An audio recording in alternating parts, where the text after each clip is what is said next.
Save Our Streets series has spent the last couple of years looking at causes, results, and potential solutions related to our violence issues. It's crazy, all this killing and stuff.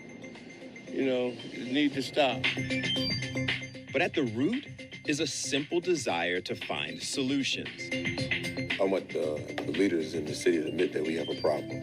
They need to come to the community before something happens. What does being smart on crime mean to you? We've questioned leaders, community activists, even people themselves previously involved with crime and violence. Honestly, unless you've been through this, you really don't understand. Look and try to aim your dot. But it often comes back to what we as individuals do to protect ourselves. Nice and smooth on your trigger press. For the next 30 minutes, let's explore some of the answers we got when we asked, how are you helping to protect yourself and your community? The NRA has got to go! From victims of violence and community leaders creating art and taking it into the schools, prisons, and community centers to show people what their actions are doing. But most importantly, each other. And I think that's why it's so successful, because friendships and families are built, because it's like an unspoken pain. And then holster up the gun. To people who have decided that responsibly arming themselves may be their best way to protect their loved ones. A responsible gun owner doesn't just buy a gun and automatically know. It takes skill, it takes practice. To technology. We're doing about 1,500 patrols a week. Being deployed across the country to provide eyes and ears where authorities can't. That officer or the security guard's able to see in real time what's going on. They can also speak through the robot. So it gives them kind of that barrier to making more intelligent decisions, particularly in life-threatening situations. All potential solutions are on the table. This is Save Our Streets, protecting ourselves. What, if anything, can we do to make our communities safer? It's a constant question that we've been asking for nearly 2 years with too many answers to count. I'm Bill Anderson, and this time we decided to take a different approach and look at innovative and perhaps controversial ways that people are protecting themselves and their communities. So let's start with a couple who decided to not only arm themselves, but teach others in inner cities to do the same. In the likelihood of a situation where someone's breaking into your home, if that happens, you will be your family's first responder. The police will not be able to get there in time.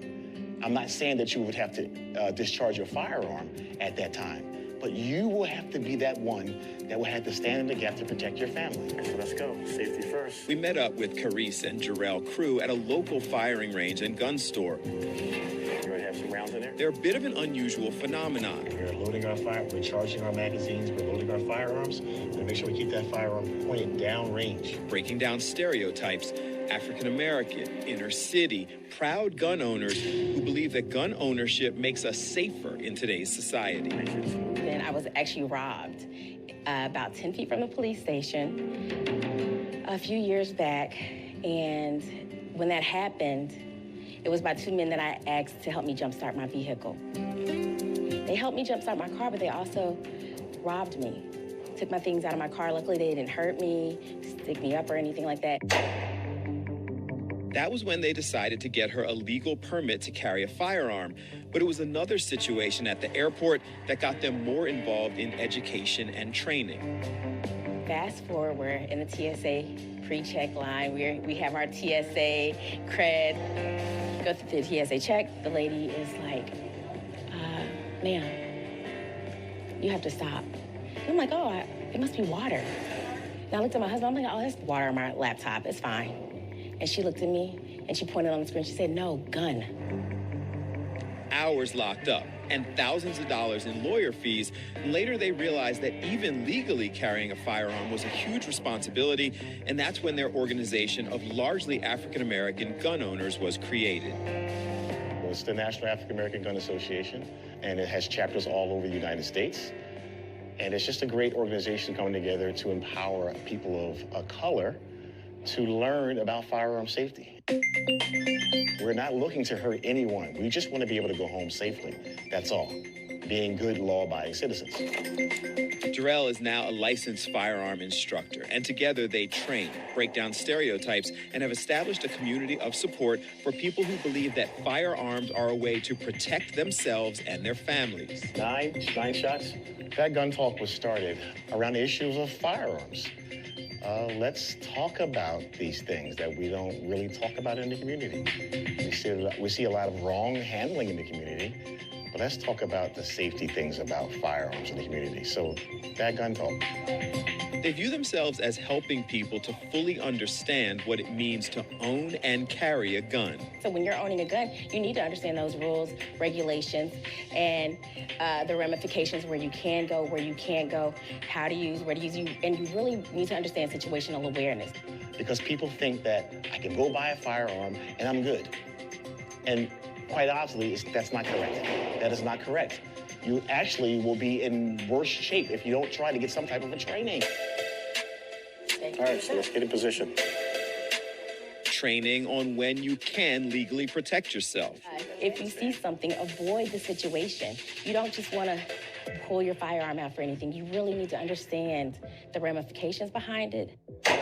The potential consequences of your decisions, legal and otherwise. There's things you'll face if you do the wrong thing. There's attorneys you'll have to face if you're doing the wrong thing. There's possible jail time you'll have to face. And living with the consequences of taking someone's life. Those things we take dearly. It's not a game. We don't do this as a sport or as for fun. It's not a game.